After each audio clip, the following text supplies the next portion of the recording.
welcome back to StabilityWOD. I've had some great case examples this week, and today's post is no exception.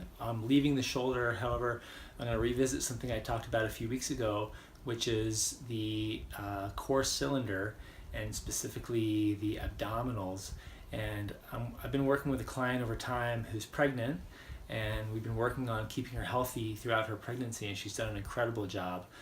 She's also been working with someone named Brooke Cates, who developed the Bloom method, which I've later realized we have a lot of things in common with regard to how we teach about the abdominal corset, and in Brooke's case more with regard to the pelvic floor, insofar as how it affects pregnancy, delivery, reduces medical interventions, reduces pushing time when you're in labor, and there's just a huge benefit to learning this methodology when it comes to controlling your core cylinder, pelvic floor, abdominals, multifidus. So it's really nice when you're coming from different worlds, but you realize just how much overlap there is in what you're teaching. And when I saw this client this week, who's now 35 weeks pregnant, she shared with me some of what she learned in carrying what I taught her about her abdominals into her pregnancy.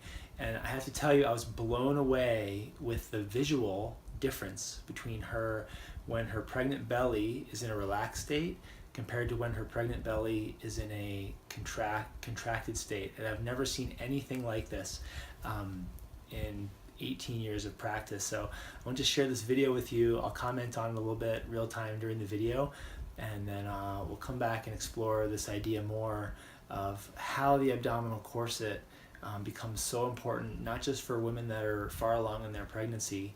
I honestly didn't realize that you could even use these muscles that far along in pregnancy because they were so stretched out so long. But how the everyday athlete, the everyday person can tap into this awareness to improve the health of their back, to improve the stability around their spine, and ultimately to improve their performance. So the first thing my client does here, she sits on my ball in a neutral spine position, and she's showing me here how she engages her pelvic floor, her multifidus, and her abdominals. And I was shocked to see how much smaller her belly got. She was calling these bursts, I believe.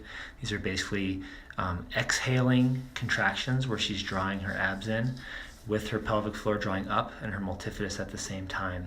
She's holding it about 5 seconds, and I was just super interested to see how much she could reduce the size of the distension in her belly to better support it. Most women wear some type of a brace when they start to get bigger because their abdominals aren't able to do the work of stabilizing anymore.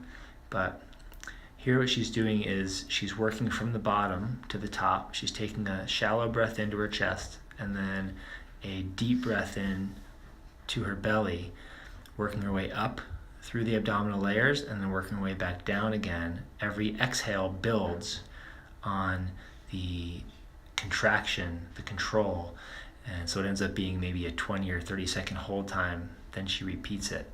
But again, what I was shocked the most about is how much she could reduce the size of her belly and how excellent the control was of her pelvic floor, her multifidus, and her deep abdominals, and her superficial abdominals, to the point where she looks significantly less pregnant.